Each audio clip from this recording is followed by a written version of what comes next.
Bon, alors, bon après-midi tout le monde. OK. Cet après-midi, on reçoit Claude. On le savait, ça fait depuis quelques temps. Fait que vous allez passer l'après-midi avec lui. Claude qui a fait une longue carrière en boxe, mais là, c'est fini depuis quelques années. Fait que je vous laisse en très bonne compagnie. Bien, bonjour tout le monde. Puis je suis content de revenir après un an d'absence. L'an passé, ça n'avait pas donné. Puis je pense que ça fait ma 6e année là, en tout que je viens faire des petites conférences là-dessus. Le but, c'est un peu pour faire découvrir ce que moi j'ai vécu dans le domaine sportif. Puis ça fait quand même longtemps, là, parce qu'il faut dire que je vais avoir 50 ans. Et ce que je vais vous raconter, c'est tout. Ça commence des années 85 à 1997. Donc, il y a quand même un bon laps de temps. Ça fait déjà 21 ans et plus. Donc, mon sport dans lequel j'ai évolué, bien, c'est la boxe olympique. Bon, je vais vous expliquer un peu ce que c'est. La boxe olympique, c'est un sport de combat. Ça le dit, c'est la boxe, c'est avec les poings et tout ça. C'est un sport de combat, mais c'est un sport qui est beaucoup réglementé, qui n'est pas comme la boxe professionnelle on voit à la télévision là, avec des boxeurs connus. Comme on a eu Mohamed Ali, on a eu Oscar de la Hoya, on a Floyd Mayweather. C'est tous des noms peut-être que pour ceux qui suivent ça connaissent, mais c'est tous des gens, bon, il y a beaucoup de sous, beaucoup de business, puis il y a beaucoup de travail, c'est de la boxe professionnelle. Moi, je viens ici pour parler de la boxe amateur, la boxe olympique. Moi, quand j'ai découvert la boxe olympique, c'est aux Jeux olympiques de Los Angeles en 84. OK, c'est les Jeux d'été. Et puis, dans ces Jeux-là, le Canada avait beaucoup performé au point de vue de boxe amateur. Ils ont gagné 3 médailles. Et puis là, je me disais, j'aimerais ça faire ce sport-là, mais il n'y avait pas de gymnase. J'habitais à Lavaltrie, à Repentigny. Il n'y avait pas de gymnase. Donc, j'ai décidé de prendre le bottin téléphonique parce que nous autres, on n'avait pas Google puis toutes ces choses-là dans le temps. J'ai pris le bottin téléphonique, j'ai cherché des clubs de boxe pour m'entraîner, puis finalement, j'ai décidé d'aller m'entraîner à Montréal. J'avais 15 ans à ce moment-là. Je passais les journaux. Maintenant, je ne sais même plus si ça se passe, les journaux, en guillemets. J'étais camelot, je passais le journal, puis je recevais de l'argent. J'avais une paye, puis je dépensais ma paye pour aller m'entraîner en ville. Je faisais ça. Moi, là, ma passion, c'était d'aller m'entraîner en ville. Je payais mon autobus, je allais m'entraîner. Fait que j'ai trouvé un club de boxe, j'ai commencé à m'entraîner, puis j'ai gravi les échelons, et puis je suis devenu quand même bon en travaillant fort, et puis je suis tombé sur l'équipe du Québec. Quand on tombe sur l'équipe du Québec, c'est parce qu'on devient le meilleur au Québec. Donc là, ils font une équipe des meilleurs au Québec, puis des meilleurs de chaque province, puis on fait des rencontres interprovinciales, puis on fait des compétitions ensemble. Pour pas trop m'écarter, là, je veux juste vous expliquer la boxe olympique, c'est un sport de combat, mais c'est un sport qui est surtout technique, qui est axé sur la touche, le jeu de touche, et puis qu'on a quand même, dans mon temps, on avait quand même des protections. Je vais tout de suite vous montrer un petit peu l'équipement, là. À la boxe, on a toujours un coin bleu pour un coin rouge, le rouge et le bleu. On avait des casques protecteurs. Maintenant, il faut dire que la boxe olympique a évolué, peut-être pas dans le bon côté, parce qu'il y a des gens maintenant, à partir de classe ouverte, dans les gros tournois, ils ne mettent plus de casque. C'est très dangereux pour les coupeurs, puis les blessures, puis ça peut mettre fin à un tournoi, même si tu as gagné un combat à cause d'une coupure. Fait que ça c'est un règlement qui est rendu qu'on devrait oublier celle-là. Mais dans le temps, on avait 2 casques. Vous allez dire, vous avez des casques, ça fait pas mal. Ça fait boum boum. Ça résonne, puis ça fait mal à la tête pareil. Donc, on a un boxeur dans le coin rouge, un boxeur dans le coin bleu. On a des gants qui sont des 10 onces. Dans le temps, je ne sais plus aujourd'hui, honnêtement, là, c'est pas les mêmes gants. Ils ont une partie blanche, et puis il y a le boxeur dans le coin rouge qui a les gants rouges, et le boxeur dans le coin bleu qui a des gants bleus. Le but, c'est de toucher l'adversaire avec la partie blanche du gant. Il y a des cibles. La cible qui est tout le casque, la partie faciale qui est en avant ici, et la partie abdominale qui est toute ici, puis qui vient en dedans de la ligne latérale pour faire des points. On a des juges qui jugent ça. C'est un jeu de touche, un peu comme à l'escrime, quand vous avez un épée, bien, c'est d'aller toucher. Là, un fait un point, bien, c'est la même chose. Parce que à la boxe, vous allez voir tantôt, vous allez tous devenir des apprentis boxeurs. On va aller s'entraîner. Il y a des mouvements d'attaque et des mouvements de contre-attaque et défensive.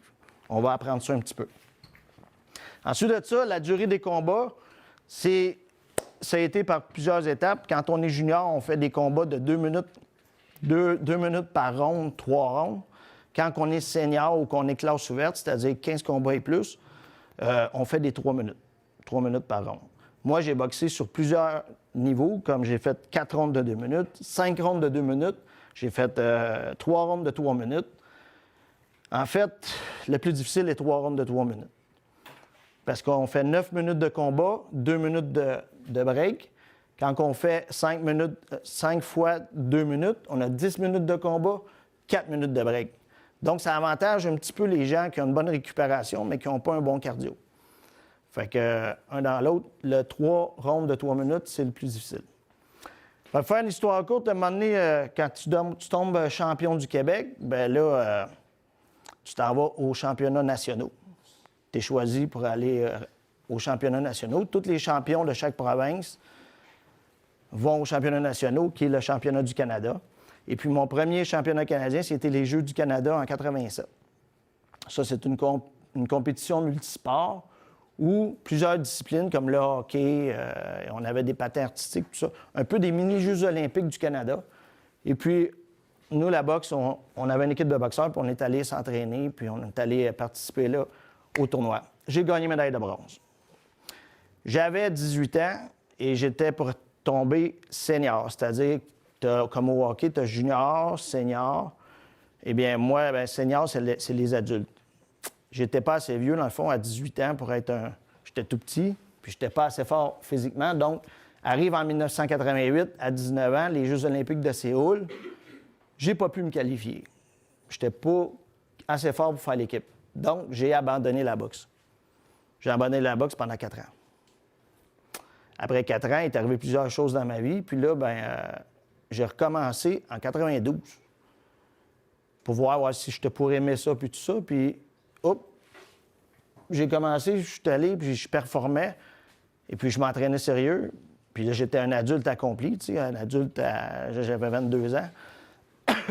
Je me suis entraîné, je suis tombé champion canadien, champion provincial, champion canadien. Donc, j'ai commencé là, à avoir une vie là, un peu jet-set avec la boxe, c'est-à-dire que je voyageais, je m'entraînais avec l'équipe nationale, puis je faisais plein de voyages chaque fois. Fait que j'ai fait beaucoup de tournois. Si on regarde d'un gros tournoi, vous avez ici, sur le mur, j'ai les jackets de tous les gros tournois que j'ai faits, les multisports qu'on appelle.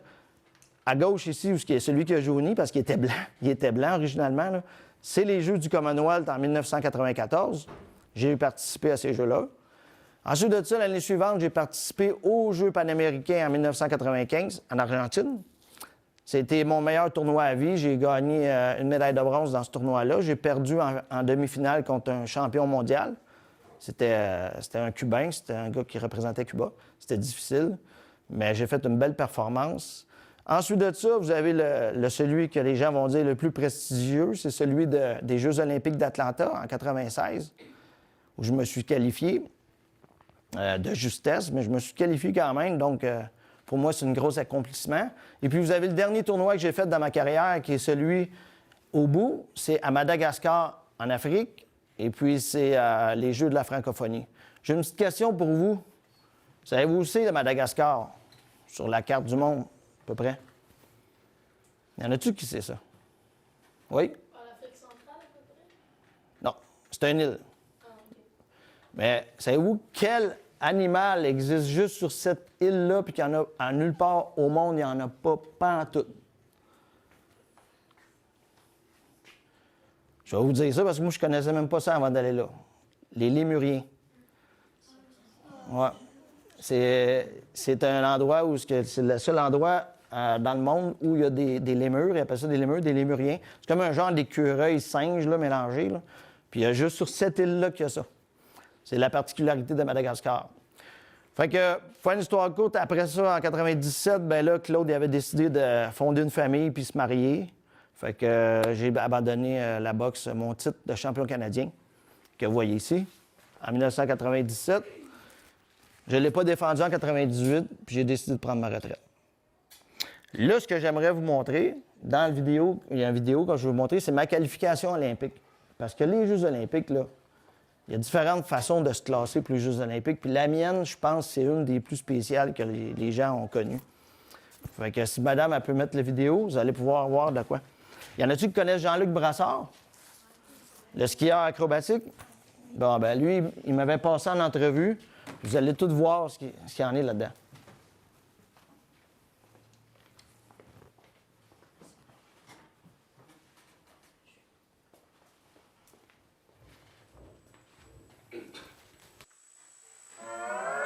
Minute Atlanta est une présentation des restaurants McDonald's. Le boxeur Claude Lambert est un gars qui a le sens du punch sur le ring comme dans la vie. Il y a quelques années, le poids cop, Claude Lambert avait abandonné la boxe. Mais cette passion lui est revenue plus forte que jamais. Qu'est-ce que tu veux revenir à la compétition? Ben, c'est une peine d'amour, là. Je vais te dire, ben, franchement, je suis retombé sur mes pattes comme un chat fait toujours. Je me suis réveillé, j'ai dit là, je vais commencer à faire ce qui me tente de faire dans la vie. Et pour moi, à partir de ce moment-là, ben, c'était sûr que j'allais aux Jeux Olympiques. Ah ouais, t'étais mindé, là. Ben, je me voyais pas pour y aller. Il s'y voyait déjà. Sauf que Claude a perdu son combat de qualification. Ça a-tu donné une claque en pleine face? Ouais, un uppercut en pleine face. L'uppercut, c'est le coup qui fait le plus mal en passant quand tu te fais pogner sur le nez, là. C'est pas drôle. Qu'est-ce que t'as fait quand t'as appris que tu partais pas? Tu prenais un coup? As-tu donné un coup de poing sur un arbre? Non, j'ai passé plus de temps avec ma blonde, puis j'ai pris plus la boxe dans le but de m'amuser plutôt que dans le but de la business de faire les Jeux Olympiques. Yvon Michel m'a appelé. Yvon Michel, c'est le directeur technique et le coach national de l'équipe canadienne. Il m'a appelé vers 9h30. Il m'a dit Claude, on t'a réservé un avion, premier vol pour Halifax demain. Yonan, il est disqualifié, il ne fera pas le poids. Assure-toi de faire le poids. Puis j'ai dit oui, bon, c'est sûr que je vais faire le poids, mais là, j'étais 6 livres over. Pour perdre 6 kilos, Claude a couru comme un fou, enveloppé dans un sac de vidange et un survêtement. Il s'est fait suer jusqu'à 2h du matin. Il s'est même rasé le crâne. Pas question pour lui de se faire dire qu'il était passé à un cheveu de faire des jeux. Et le chat est encore une fois retombé sur ses pattes. La plus belle finale pour moi, ben, c'est de boxer, bien performer. Advienne ce qui peut arriver. Longtemps que j'ai donné mon 100%, mon 120%, je vais être fier de moi. Puis après les Jeux, j'aimerais ça que moi et ma blonde, Isabelle Saint-André, ma copine, avec qui je demeure maintenant, qu'on se fiance. C'était une invitation, Isabelle. Ben, oui, on est mariés. On s'est fiancés, nous autres, en 96. On s'est mariés en 99. On a 3 beaux enfants. Puis, c'est ça, on est encore ensemble. Puis, la vie est belle. Fait que, tu vois, aux Olympiques, là, j'ai pas gagné de médaille, mais j'ai gagné une femme. Fait que c'est encore mieux. Non? C'est bon? Tout ça pour vous dire, je voulais montrer la vidéo parce que ma qualification olympique, cette année-là, en 96, j'avais perdu en finale des championnats canadiens contre quelqu'un qui avait été. Il venait d'avoir sa citoyenneté canadienne. Ça faisait 2 ans, en fait, que ce gars-là me battait. J'ai été 4 ans sur l'équipe nationale, mais j'ai été 2 ans champion. J'ai été champion en 94 et champion en 97. 95 et 96, j'ai été 2e. Celui qui me battait, c'était un dénommé Zaya Younen, qui était, je ne sais plus quelle nationalité, mais il faut comprendre qu'au championnat canadien, quand tu résides au Canada, tu as le droit de te présenter. Si tu gagnes et tu n'as pas de citoyenneté canadienne, tu n'as pas le droit de représenter le pays dans les compétitions internationales. Donc, ce gars-là, il me battait. En 95, il m'avait battu. Il ne pouvait pas représenter le pays, alors ils ont pris le 2e, qui était moi. Donc, j'ai pu aller aux Jeux panaméricains en 95 et puis j'ai participé aux championnats du monde à Berlin, en Allemagne aussi, pour représenter le Canada. L'année des Olympiques est arrivée, le fameux Zaya Younen, qui est là, a sa citoyenneté canadienne. Donc, on se rencontre au championnat canadien, il réussit à me battre encore, il s'en va aux qualifications internationales olympiques, de ce dont on parle dans la vidéo. Mais la veille de la pesée, parce qu'il faut comprendre qu'on a une catégorie de poids à respecter, nous autres, c'était 54 kilos, 119 livres. Lui, il pesait 131 livres et demi. Donc, il y avait 12 livres et demi à perdre en moins de 24 heures. Quand les dirigeants de l'équipe nationale ont vu ça, ils ont disqualifié Younen. Ils m'ont appelé, parce que moi, j'étais le 2e, donc j'étais l'équipe nationale B, puis j'étais quand même en bonne forme. Puis eux autres, ils voulaient s'assurer que je fasse le poids. Ils ont réservé la première avion le lendemain matin pour que j'aille à Halifax aux qualifications continentales. J'ai perdu 6 livres et demi dans la nuit. Pas dans la nuit, parce que je m'ennuyais, là. Dans la nuit, j'ai perdu du poids. Je suis arrivé là-bas, j'ai rencontré le champion du Mexique. Le champion du Mexique m'a envoyé au plancher au premier round. Puis le champion du Mexique, c'est moi qui l'ai battu en remportant tous mes points au 3e round. Je l'ai battu 10-6. Puis je me suis classé pour aller aux Jeux olympiques. Comme de quoi que dans la vie, hein, on ne sait pas ce qui nous attend. Donc, j'ai travaillé fort et puis ça m'a rapporté. Dans le fond, là, dans ma vie de tous les jours, moi, c'est plus ce côté-là. Je suis un petit travaillant, puis avec les efforts que je mets, j'ai toujours des résultats. Fait que la boxe, c'était pas parce que j'étais le plus talentueux, c'était pas parce que j'étais le plus persévérant. Dans la vie, il faut que tu travailles, que tu crois en tes rêves. Il faut aussi que tu sois à bonne place au bon moment. Puis il faut que tu profites des opportunités qui peuvent arriver dans la vie. Alors, moi, mon histoire dans la boxe, j'ai deux côtés. J'ai un côté où j'ai beaucoup de mérite, il y a un côté où j'ai été chanceux. Je prends les deux comme il faut, à la même égalité, parce que sans la chance, j'aurais pas pu aller aux Jeux olympiques. Et sans avoir travaillé puis avoir eu un minimum de talent, j'aurais pas pu non plus y aller. Fait que j'ai plein d'anecdotes que je pourrais vous raconter. J'ai l'impression que je suis en train de me perdre parce que là, je voudrais que vous me posiez des questions. Je ne veux pas toutes répondre à vos questions. Fait qu'il y en a qui ont des questions? Oui, je vais commencer dans ce coin-là. On va commencer par ce coin-là. Mademoiselle. Non, là-bas, en arrière. Après ça, on va tout faire le... Connaissez-vous quelqu'un qui a une superstition? Si oui, pouvez-vous nous dire laquelle? Superstition au niveau de la boxe? Moi, je vais vous dire que moi, je n'avais. Puis c'est toujours été de mettre mon soulier gauche, ma botte gauche, avant ma botte droite. Parce que si jamais je faisais le contraire, je recommençais. Là, j'enlevais tout, puis je recommençais. Puis le gant gauche avant le gant droit. C'est tout. C'est la seule superstition. Est-ce que votre entraîneur vous inspirait? Oui. Tous les entraîneurs que j'ai eus m'ont inspiré. J'en ai eu, en fait, je dirais 4 gros entraîneurs qui m'ont marqué. Là. À ma première carrière, j'ai eu le plus vieil entraîneur qui existe là, présentement au Québec, un dénommé A.B. Pervin, et je crois qu'il est rendu à 96 ou 97 ans. Il n'entraîne plus, je pense. Je pense qu'il n'entraîne plus, là. Mais c'est comme le Yoda. Ceux qui connaissent Yoda, c'est un peu notre Yoda au Québec, là. C'est A.B. Pervin. C'est un monsieur qui est là depuis les années après la Deuxième Guerre, puis qui a roulé. Tu connais? Bon. On va mettre des images. OK. Ouais.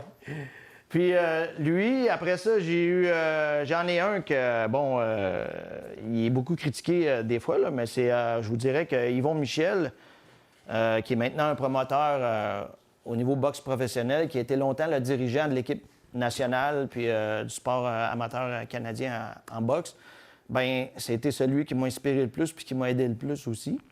J'en ai un autre qui est Derek Koulibaba, qui est mon deuxième vrai gros entraîneur que j'ai eu tout le temps privé, qui m'a beaucoup aidé. C'est un ami en plus. Et puis j'en ai un autre qui est un Polonais. Il est polais, mais c'est un Polonais, c'est Oleg Kwiatkowski, Léonard, fameux Léo. Lui, c'est un monsieur qui parle à peu près 10 mots français.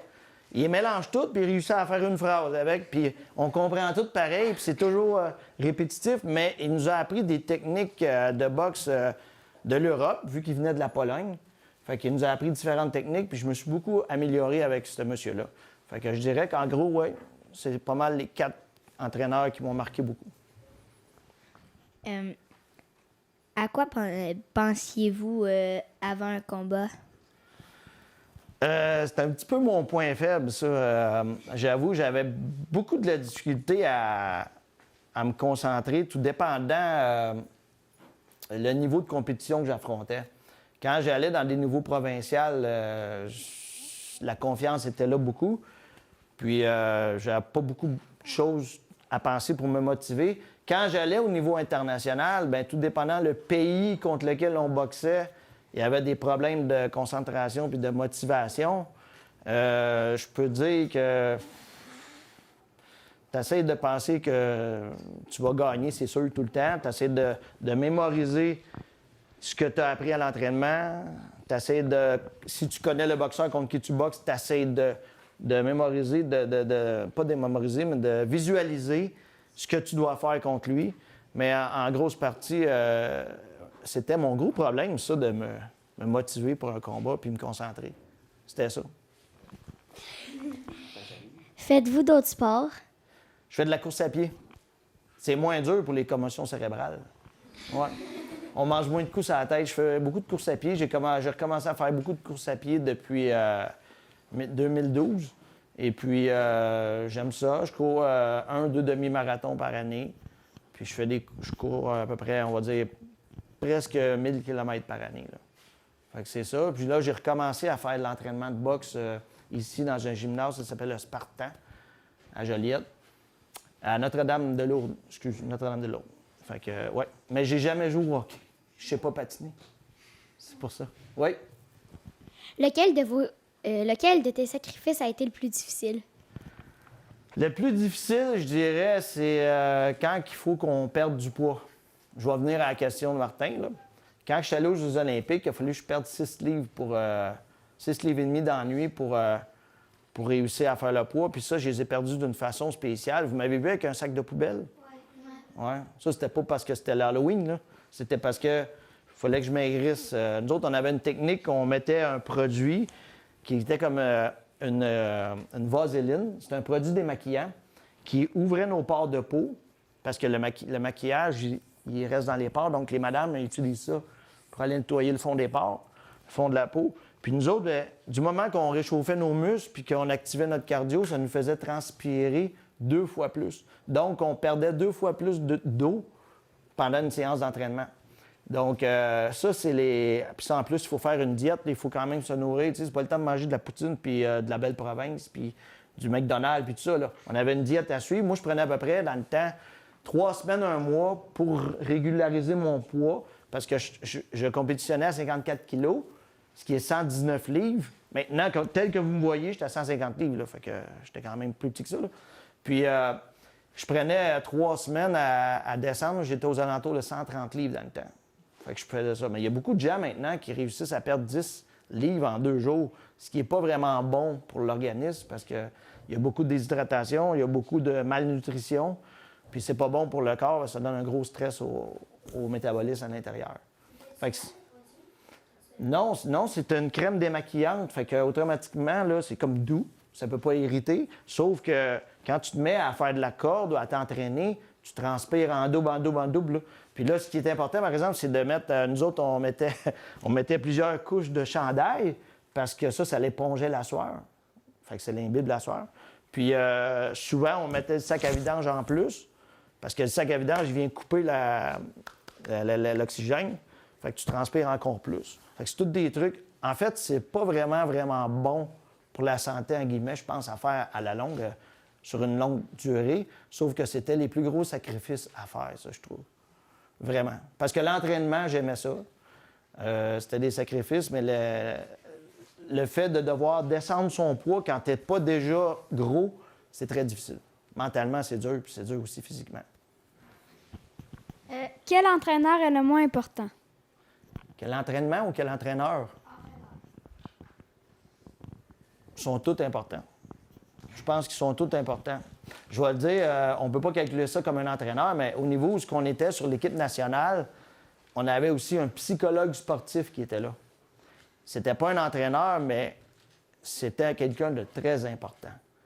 Parce qu'il pouvait nous parler, puis nous présenter une situation d'une façon où ce qu'on va trouver le chemin pour aller se motiver et pour aller... parce que ça prend beaucoup de courage, là. Imaginez-vous, là, 2 gars en camisole, avec les petites culottes, camisole, qu'on est dans une cage, parce que c'est comme une cage, on est dans un ring de boxe, on est 1 contre 1, il y a des arbitres au centre. Puis là, tu as les coachs en arrière, mais c'est pas eux autres qui vont se battre, là, c'est nous autres qui vont affronter l'adversaire, là. Puis là, il y a plein de monde qui crie alentour, là, puis qui te voit quasiment en bédaine. Tu sais, des fois, c'est gênant. Puis tu commences à te battre, c'est pas tout le monde qui est capable de faire ça, puis psychologiquement, c'est quand même difficile, là. Faites juste vous imaginer là, qu'aujourd'hui, on pogne Xavier, puis qu'on te met en bédaine, puis on dit « Ah ouais, tu t'en vas te battre devant quelqu'un sur un ring. » Tu vas-tu être fier? Non. Non, ben au début, tu sais, c'est quand même assez gênant, mais on prend à la longue. Mais tu sais, c'est toutes des choses qui demandent, au niveau psychologique, un effort supérieur. Tu sais, c'est pas tout le monde là, qui va être assis, puis qui va regarder la boxe, il va dire « Moi, je vais y aller, puis je vais aller me battre. » C'est pas comme ça. Il y a tout un conditionnement là-dessus. C'est pour ça que je dis que le psychologue sportif qui accompagne l'équipe est aussi important qu'un entraîneur.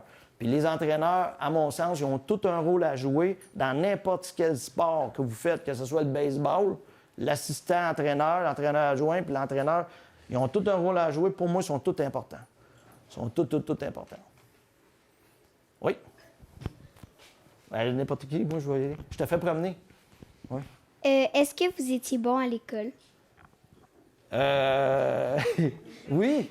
Ben oui. Oui. Jusqu'à temps où j'ai arrêté de travailler. Je vais vous le dire, là, j'étais une vraie bolle à l'école, au primaire, au début au secondaire. Puis pour une raison ou une autre, j'ai comme mis ça de côté. Je suis allé au cégep, puis j'ai abandonné le programme parce qu'il ne me convenait pas. Moi, je m'étais comme trompé. Puis j'ai été suivre différents cours intermédiaires, si vous voulez. J'ai un diplôme d'agent de voyage, j'ai un diplôme d'agent d'assurance. Je suis à mon compte. J'ai pas un diplôme en comptabilité, mais j'ai suivi des cours parallèles. Donc, j'ai un diplôme de secondaire 5, j'ai pas mon diplôme de cégep. Mais la réponse est longue, hein, mais ce que je voulais te dire, oui, j'étais bon, mais j'ai manqué de persévérance à l'école un peu. Ouais. Oui. À quel moment de votre enfance vous avez commencé à penser à devenir boxeur olympique?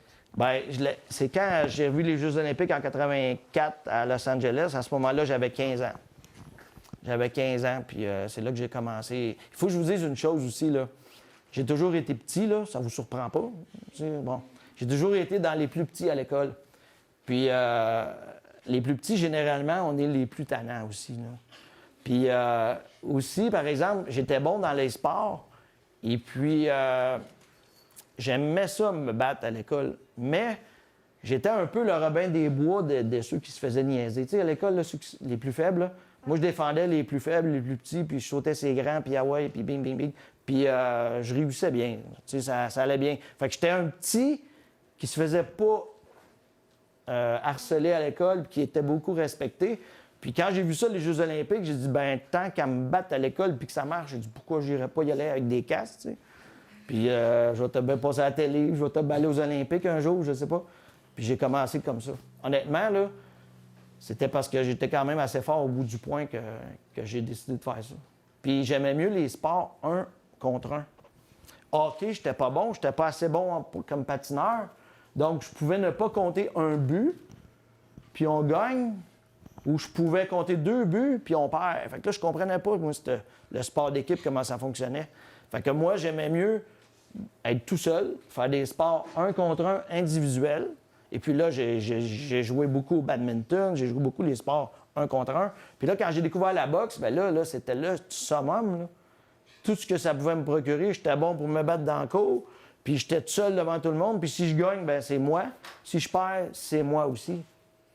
Fait que les sports d'équipe, je n'étais pas attiré vers ça, puis c'est surtout pour ça que je suis allé vers la boxe.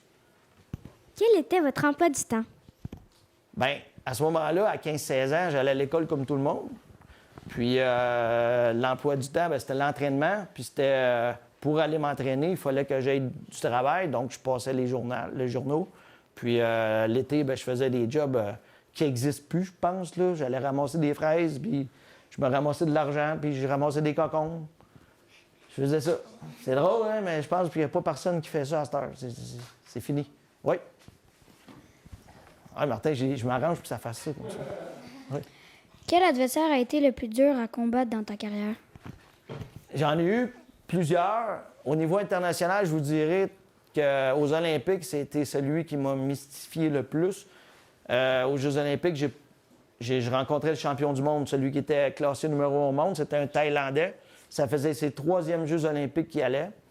Il était gaucher, il était super rapide. Et puis, malgré toute l'expérience que j'avais, j'étais pas capable de rien faire quasiment avec lui. J'ai perdu au pointage contre lui 12-2. Puis j'étais pas capable de rien faire. Faut juste dire, par exemple, j'ai perdu 12-2, mais le dernier round, j'ai perdu 3-2. Donc, je commençais à m'habituer à lui, si tu veux, ou à essayer de comprendre sa stratégie au dernier round. Mais il était vraiment un calibre vraiment, vraiment supérieur. Lui, puis je dirais, le champion du monde, les 2 champions du monde, dans le fond, celui que j'ai rencontré en Argentine, qui était un Cubain. Écoute, les Cubains, physiquement, pour le même poids qu'on a, là, ils sont vraiment plus costauds que nous autres. Il devait mesurer 5 pieds 8, le gars. Il avait les épaules plus larges que moi, mais il avait les jambes plus petites, tout ça, puis il se déplaçait bien. Puis les Cubains, ben c'est la puissance au monde dans la boxe. Fait que je dirais que c'est les 2 plus gros adversaires que j'ai eus. Oui. Est-ce que tu as déjà fait plusieurs commotions? Ça, là, les commotions, là, vous savez que ça peut arriver dans n'importe quel sport. Hein. Ça peut arriver au hockey, ça arrive beaucoup. Ça peut arriver au football. Au football, je pense qu'il y en a plus qu'à la boxe. Moi, je dirais que des commotions diagnostiquées, j'en ai eu 2 grosses. Diagnostiquées, ça veut dire que j'ai été à l'hôpital, puis que vraiment, j'ai passé des examens, puis qu'un médecin a vraiment dit. Mais malheureusement, dans le sport de combat, surtout quand c'est pas non plus bien surveillé à l'entraînement, souvent, c'est là qu'il va arriver des commotions à l'entraînement. Parce qu'à l'entraînement, on fait des combats ensemble. On fait des combats entre amis, entre guillemets, là, mais parce qu'on fait partie du même club, mais c'est des combats, des fois, avec un gars qui est 2 catégories plus hautes versus un gars qui est 2 catégories plus basses. Donc, il y a peut-être 10 à 15 livres de différence dans le poids, puis il y en a un qui frappe plus fort que l'autre, puis c'est là, des fois, qu'il va arriver des commotions. Ça m'est déjà arrivé souvent à l'entraînement. Donc, je dirais, malheureusement, des commotions, je pourrais peut-être que j'en ai eu 10 à 20, je ne sais pas. Mais diagnostiquer 2 grosses, c'est vraiment 2 grosses que j'ai eues. Puis, suite à ça, bien là, on est réglementé. Là, on ne peut pas boxer pendant un certain temps, puis tout ça. Puis, il y a quand même un protocole médical là, suite aux commotions, mais effectivement, c'est rare que tu n'as pas de commotion quand tu fais de la boxe. Ça peut arriver. Oui? Avant, est-ce que tu avais une phrase qui t'aidait à gagner avant un combat? Non. Non, honnêtement, non. Ben, tu sais, je sais pas, là, dans mon temps, il y avait Rocky Balboa. Y a-tu quelqu'un qui connaît Rocky? Bon, tout le monde le connaît, c'est le fun. Ben, la musique de Rocky, là, c'était pas mal ça, là. Puis, je peux pas dire sa phrase célèbre qui était « Adriane », mais ça, je pouvais pas le dire, parce que ma blonde ne s'appelait pas Adriane. C'est tout. Oui, là-bas. Ben, n'importe quel, là, je regarde tout. Aimes-tu que les gens crient ton nom lors des combats? Honnêtement, on n'entend pas ça. Ça va arriver qu'on les entend, puis ça va... Mettons, mes parents venaient me voir, puis premièrement, il faut savoir, mes parents, c'était pas des sportifs. Fait que mon père est venu me voir peut-être 20 fois boxer, puis il savait pas c'était quoi les règlements, de toute façon. Fait que lui, là, il se demandait même des fois pourquoi que je gagnais, parce que l'autre m'avait frappé aussi. Fait que lui, il dit, ben là, comment ça se fait que tu gagnes? Puis lui, des fois, il me criait, là. Ouais, Claude! Là, des fois, lui, je l'entendais parce que c'était mon père. Puis on entend aussi les connaissances proches. C'est comme l'entraîneur dans le coin, on l'entend. Mais les autres là, qui te crient, ceux qui crient t'es pas bon, ça, tu les entends pas. Tu n'entends pas ça. Mais ce que je veux dire, c'est que la plupart du temps, tu es comme dans ta bulle, puis tu entends le coin, les entraîneurs dans le coin qui te crient, puis tu entends peut-être les voix des personnes familières là, qui vont t'encourager. Mais là-bas, lui, le petit, là, il va pogner une tendinite, là, ça continue. Combien de médailles avez-vous gagné au total? Au total, j'en ai plusieurs, là, j'en ai apporté ici, mais je dirais, moi, je vais calculer au niveau international. J'en ai à peu près 6 au niveau international. J'ai fait à peu près 20 tournois internationaux. Mais j'en ai gagné plus que ça, mais les vrais, là, qu'on parle mondial, là, 6. Combien de langues parlez-vous? J'ai de la misère à parler français. Comment tu veux que j'en parle deux? Non. Je me débrouille en anglais. Puis ça, je vais vous dire pourquoi. Quand je suis arrivé sur l'équipe nationale en 93, j'étais le seul boxeur francophone. OK? Parce que la majeure partie de l'équipe canadienne, c'était de l'Ontario. Puis il y avait l'Ouest canadien, la Saskatchewan, Alberta, puis toute l'équipe là. Puis il y avait l'autre partie qui était l'Est, qui était les Maritimes, c'est toutes des anglophones. Fait que moi, j'étais un French frog, qui appelle une grenouille. Fait que je parlais pas beaucoup. J'ai appris l'anglais comme vous autres à l'école, puis tout. Puis je me suis mis à me débrouiller en anglais parce que, ils ont été super gentils, les gars. Là. J'ai des amis que je fréquente encore, que j'ai gardé contact depuis ces années-là, des Ontariens. Puis qui parle juste anglais. Puis je me suis débrouillé en anglais, mais on va dire que je parle mon québécois français, Puis je parle l'anglais assez bien. Puis je suis capable de commander une bière en espagnol, si tu veux, je te montre comment. OK, oui. Est-ce que vous allez voir vos parents des fois? Oui, bien, mes parents, oui. Ma mère, oui, parce que mon père est décédé il y a une couple d'années. Là, c'est arrivé au mois de mai, juste avant une rencontre ici, là, ou après. Là. Ouais. Puis, oui, mes parents, je vais vous dire quelque chose, là. En vieillissant, là, je trouve qu'on se rapproche de nos parents. On se rend compte comment ils sont importants, puis tout ça. Puis, tu sais, mon père est décédé, fait que j'essaie de faire plus attention à ma mère. Puis ma mère, c'est une madame de l'ancien temps, fait qu'elle n'a pas de permis de conduire. Fait qu'elle, là, il faut aller la chercher pour aller la voir. Fait que je vais la chercher, je l'amène souper chez nous, puis qu'elle vienne voir ses petits-enfants, puis que je fais 2 voyages que je fais avec ma mère, puis je m'en occupe. Puis mon père, malheureusement, est décédé il y a 6 ans, là, bientôt. Fait que c'est ça. Vous êtes allé combien de fois aux Jeux olympiques? Une fois. Oui, une fois. Puis en majeure partie, c'est seulement une fois que tu vas là, mais je connais un gars qui est allé... J'ai plusieurs de mes amis ontariens qui sont allés 3 fois. Michael Strange, qui est mon grand ami, là, ben lui, il est allé 3 fois aux Jeux olympiques. Selon moi, c'est le meilleur... Retiens ça, Pierre, là. C'est le meilleur boxeur olympique que le Canada a eu, c'est Michael Strange de Niagara Falls, en Ontario. 3 fois olympien, puis médaillé d'or 2 fois aux Jeux du Commonwealth, puis selon moi, c'est lui. C'est mon ami, fait que je suis bien content. Est-ce que c'était difficile de quitter votre famille? Pour aller voyager? Oui. Non. Non, parce que, je vais dire, les voyages, la seule affaire que j'avais peur d'un voyage, je vais vous le dire, c'est quoi? C'est l'avion. J'ai jamais aimé prendre l'avion. J'étais assez nerveux en avion, là, que je perdais du poids. Parce que je buvais pas. Écoute, j'ai toujours eu peur de l'avion. Parce que je me dis, tu sais, le monde dit, ça arrive pas des accidents d'avion. Pourtant, on en voit qui arrivent. Puis je me dis, la seule moyen de ne pas avoir d'accident, c'était de ne pas apprendre. Mais là, j'étais obligé de l'apprendre pour aller dans les compétitions. Fait que je peux te dire, là, honnêtement, là, que ça a même pesé lourd, ça, ma peur de l'avion. Là. Hey, je vais passer pour un petit moumoune. Hein? Ma peur de l'avion, ça a pesé lourd. Pourquoi j'ai décidé d'arrêter de boxer en 97? J'avais été aux Olympiques, j'avais fait le tour du monde. Puis là, après ça, j'avais les jeunes qui me poussaient, là, parce que moi, je m'en venais assez vieux sur l'équipe nationale. Puis j'avais peur de l'avion en plus. Fait que là, j'ai dit, non, on va arrêter ça, là, je prendrai plus de chance. Mais maintenant, à ce temps, je voyage 2 fois par année en moyenne. Fait que j'ai l'avion, là, je passe par-dessus. Oui. Oui. Avez-vous déjà vomi dans un avion? Ben, non. Non. Ben, non. Non, avant de prendre l'avion. Mais non, là, c'est pas gênant, là. OK. Est-ce que vous mettez du ruban adhésif sur vos mains avant de mettre vos gants? C'est pas du ruban adhésif. Je vais vous montrer une couple de choses ici, justement. Dans l'équipement du boxeur, là, on a sauté un bout, là, mais c'est pas grave. Vous allez tout le voir sur la table. Première chose à faire, c'est de se mettre des bandages pour protéger les mains.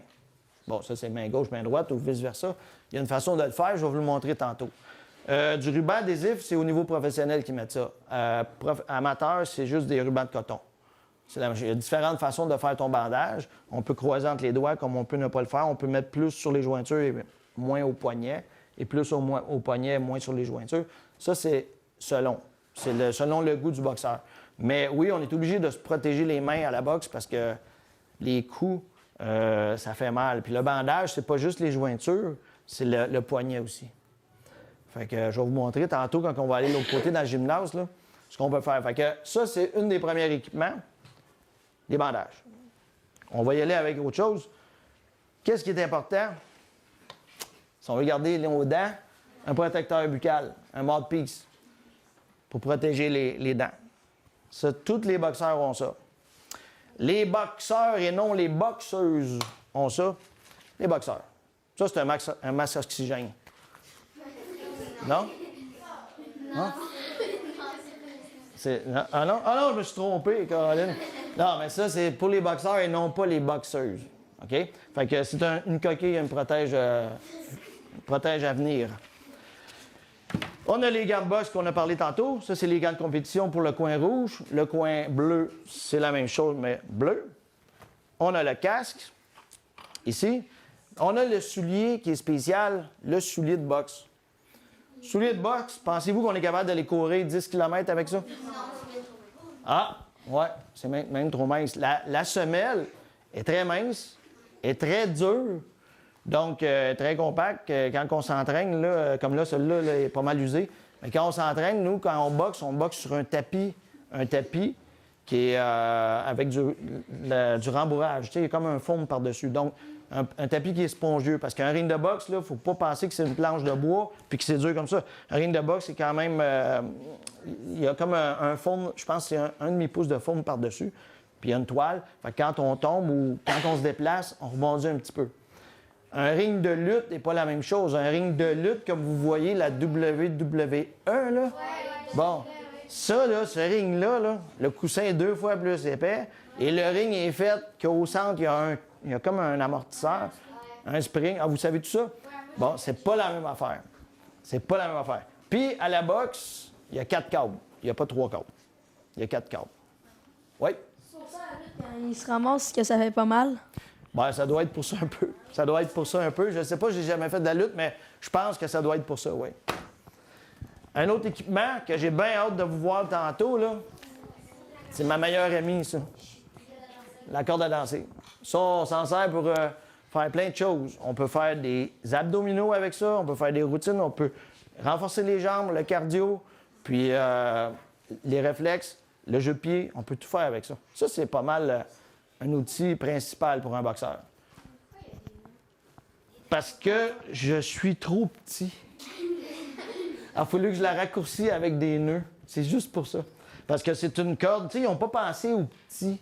Fait que quand tu ajoutes une corde puis qu'elle est trop longue, il faut que tu la coupes. Ben, qu'au lieu de la défaire ici puis de la couper, moi, je fais des nœuds.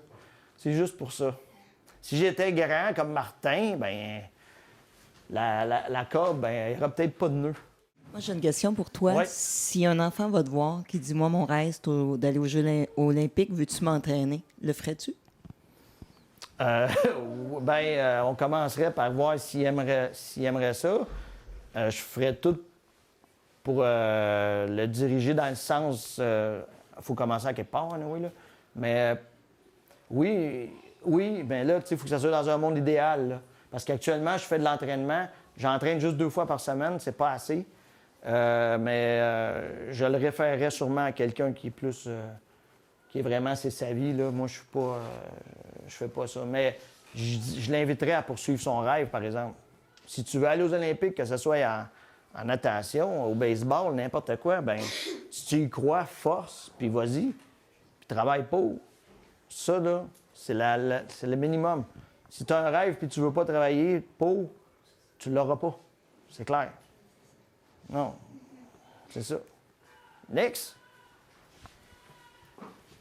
Est-ce qu'il faut plus de stratégie ou plus de logique?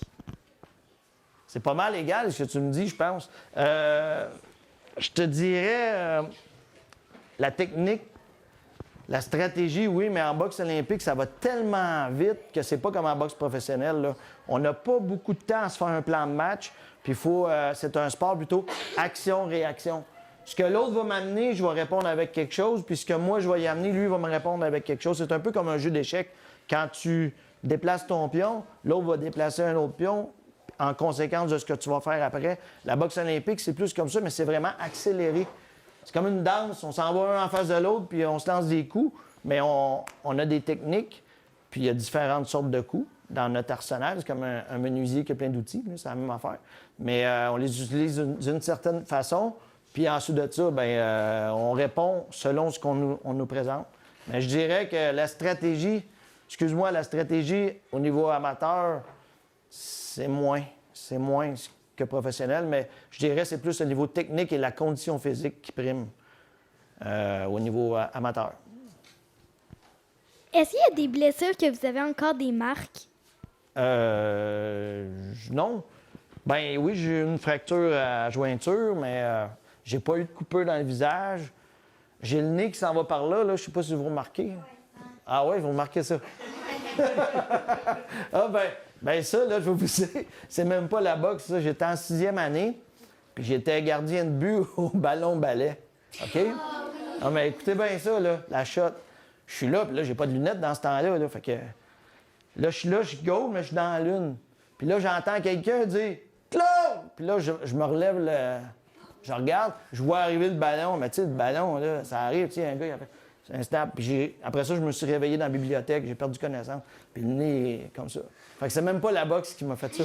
C'est-tu drôle? C'est ça. J'ai eu des blessures aux mains, par exemple. Souvent des fractures au pouce. Et ça, c'est arrivé. Mais ça paraît plus. Oui. Comment s'appellent vos enfants? Ah, mon plus vieux, 17 ans, Jérémy. C'est la terreur de la Valtrie. Oui. Et, il fait tomber beaucoup de cœur, puis c'est la terreur, point. J'ai 2 jumelles, Ariane et Rosalie, qui ont tous les 2 9 ans. Fait que Jérémy, Ariane et Rosalie. Oui? Qu'est-ce que tu veux dire qu'il a fait tomber bien des cœurs? Bah, veux-tu que je dis qu'il t'appelle pour te donner des trucs? Non, non ben mettons qu'il y a beaucoup d'amis filles qui viennent chez nous. Ouais, il est bon avec les filles. Ouais, il y a bien des filles qui l'aiment. Puis à l'école, il est assez turbulent. Puis c'est un beau grand garçon. Tu sais, tout le contraire de moi. Là. Il est tout grand, là, puis tout le kit. Ouais. Vos enfants font quel sport? Jérémy, il faisait du baseball. Il a fait du sport-études jusqu'à secondaire 2. Puis là, il a décidé de lâcher ça parce qu'au niveau élite, il trouvait que ça allait trop vite, la balle. Puis mes filles, eux autres, font de la gymnastique ici à Hopla, à Joliette. Là. Il y a une place qui a de la gymnastique, ils font ça. Ils font de la gymnastique. Là, ils veulent faire du cheerleading. Fait que je ne sais pas s'il y a des filles qui conseillent ça, là, du cheerleading. Là. Non? Quel sport aimiez-vous le plus quand vous étiez petit? Ben moi, les sports 1 contre 1, comme j'ai dit, badminton, j'ai super aimé ça. Puis il y a un sport qui va vous surprendre où je suis quand même assez fort, là, au volleyball. Je suis très fort. Je savais que ça irait, là, c'est sûr. Mais je dis, ben oui, je suis très bon au volleyball. Je suis très bon parce qu'au volleyball, là, c'est un sport d'équipe. Puis c'est sûr qu'au filet, j'ai plus de misère, mais je me débrouille bien pareil, là. Je saute haut, bien haut. Puis c'est un sport d'équipe, c'est un sport où la défensive prime, la planification de l'attaque est là, puis quand l'attaque fonctionne, là, c'est incroyable comment est-ce que je trouve que c'est une belle satisfaction quand on réussit à faire un beau jeu puis d'envoyer ça l'autre bord. Là. Puis c'est un sport vraiment pas violent, là. Le volleyball, puis j'aime... Ouais, volleyball et badminton, c'est pas mal... Ouais. Il y a la pêche, mais c'est pas un sport, ça. Non? Comment auriez-vous réagi si un de vos enfants aurait voulu faire de la boxe? Ben, j'aurais dit oui, mais connaissant mes enfants, il n'y en a pas un qui va le faire. Là. Mais j'aurais dit oui, puis je l'aurais encadré pour que tout fonctionne, mais tu sais, je ne l'aurais pas poussé absolument à le faire. Je pense que c'est un choix personnel à un certain âge. Je suis contre les gens qui font commencer la boxe comme... je sais que toi, tu vas commencer la boxe. Ton père, tu vas commencer ça, mais là, tu as quel âge? Tu as 11 ans, 12 ans? Bon, 12 ans. En bas de 10 ans, moi, là je pense pas que c'est vraiment sain de faire de la compétition à des gens en bas de 10 ans, des jeunes en bas de 10 ans. Faire de l'entraînement de boxe, c'est bon, mais je dirais comme moi, j'ai commencé à 15 ans. J'étais déjà quand même formé, là, physiquement, puis tout ça, mentalement aussi, parce que, comme on disait tantôt, aller se mettre en camisole, puis dans un ring de boxe, devant des gens, des fois, là, en bas de 10 ans, ça peut jouer sur le mental pour le futur. T'sais. Surtout si des fois, une commotion cérébrale à 8 ans, là, à 9 ans, c'est pas vraiment bon. Fait que moi, je conseillerais, là, à ton âge, 12, 13, 14 ans, là, c'est peut-être l'âge le mieux pour commencer. Fait que mes enfants, ma réponse, là, pas avant cet âge-là. Ils n'auraient pas fait ça. Auriez-vous continué la boxe si vous n'aviez pas eu peur des avions? Non. Non, il y a d'autres raisons que je voulais pas dire, là, mais mal les dire pareil. Là. C'est parce que j'étais rendu à 28 ans. Puis à un moment donné, je savais que je ferais pas... le seul regret que j'ai, là, c'est de ne pas avoir été boxeur professionnel. Mais dans mon temps, en 98, 97, de la boxe professionnelle, il n'avait pas. Puis il faut dire, il y en avait, mais très peu. C'était pas payant. Puis l'autre chose aussi, c'est que l'exposure, tu sais, des personnes comme Pierre, il fait beaucoup de vidéos, puis il met beaucoup les sports de combat sur la carte, sur Internet. Si vous voulez aller voir son site, là, c'est Way Production. Puis j'ai compris que Way, c'était la voix. Oui, en anglais, mais j'ai compris, et c'est un gars qui me l'a dit parce que je n'avais pas catché. Way Production, vous irez voir ça sur Facebook puis Internet, là, il y a plein de vidéos puis tout ça. Puis à cette heure, les gens ont de l'exposure, tu sais, je veux dire, moi, dans mon temps, ils n'avaient pas. J'ai un regret pour ça parce que j'aurais toujours voulu essayer ça au moins une fois. Pas de casque, avec des gants professionnels, puis aller voir ce que j'aurais pu faire. Mais d'un autre côté, tu te dis, la vie est faite comme ça, puis j'y ai pas été, je fais d'autres choses. C'est tout. Oui. Avez-vous déjà assisté à un combat professionnel? Ben oui, je vais souvent. Souvent, je vais au gala de boxe. Je vais souvent. Mon préféré était Lucian Boutet. Je vendais des billets pour lui dans le temps, là, puis j'avais des sections là, avec mes amis, on se ramassait des groupes, on allait l'encourager tout le temps parce qu'un de mes bons amis, c'est son entraîneur, Stéphane Larouche. Puis j'avais des billets dans une section spéciale, je les vendais, puis on allait là, puis oui. Puis les galas de boxe, là, c'est très particulier, les soirées de boxe. C'est spécial. Le monde sont habillés comme des cartes de mode. Les madames sont habillées comme des cartes de mode. Les vedettes sont alentour du ring. C'est vraiment bizarre. C'est un autre monde. C'est pas comme, je sais pas, un autre sport, là. Il a son prestige à lui. La boxe, là, une soirée de boxe, c'est un prestige spécial. Avez-vous déjà fait un combat amical contre Lucian Boutet? Non. Non. Mais il est trop jeune. Il est trop jeune puis il est pas assez bon. Mais non, c'est pas vrai. Non. Non, il est trop jeune puis il est trop gros pour moi. Je suis trop petit. Non, j'ai jamais fait un entraînement. Connaissez-vous le club de boxe Michel Morin? Oui, bien Michel Morin, c'est un gars qui est assez connu dans la boxe parce qu'il a été champion du Québec. Mais je ne le connais pas personnellement, je le connais juste de réputation. Puis je sais que c'est le club numéro 1 à Joliette. Il y en a 3 clubs. Il y a le Underground, il y a le Michel Morin, puis il y a le club Spartan où je m'implique avec un boxeur professionnel, Tommy Hull, qui est à Notre-Dame-de-Lourdes. Aurais-tu aimé être grand? Tu vas couper ça? Ça va être la dernière question. Je vais dire 2 choses, OK? Cette question-là, on peut l'approuver. Non, mais c'est pas grave, c'est pas grave. Non, mais elle est bonne. Elle est bonne. Mais vois-tu, dans la vie, là, si j'avais été grand, manifestement, j'aurais été plus pesant. OK? Peut-être que j'aurais pas eu l'honneur de venir vous parler que je suis allé aux Jeux olympiques. Tu comprends? Vu que j'étais dans ma catégorie de poids, dans ce corps de jeune fille, tu comprends? Non, mais vu que je suis là-dedans, dans ce corps-là, bien, je suis allé aux Olympiques dans ma catégorie de poids, tout ça. Ça veut peut-être dire que j'aurais pas eu la chance de vivre ces moments-là. Fait que oui, j'aurais aimé être plus grand, peut-être, mais si j'avais été plus grand, peut-être que j'aurais pas le vécu que j'ai là. Fait que c'est une pas pire réponse, ça, hein? Fait que je suis content de rester petit, d'avoir été resté petit. T'es fini? Good. On va-tu faire de la boxe un peu? Ouais? Là, attendez, avant, par exemple. Si vous venez voir là, ça un petit peu les affaires, j'ai une couple de petites photos, puis j'ai des médailles, j'ai quelque chose, là, c'est bien important, ça, là. Ça, c'est ce qu'il y a de plus précieux ici, là. Ça, c'est l'accréditation. Quand tu arrives au village olympique, puis que là, tu vas te faire enregistrer, c'est l'accréditation avec la photo. Ça, c'est mon souvenir le plus précieux. Juste faire attention. Fait que c'est beau.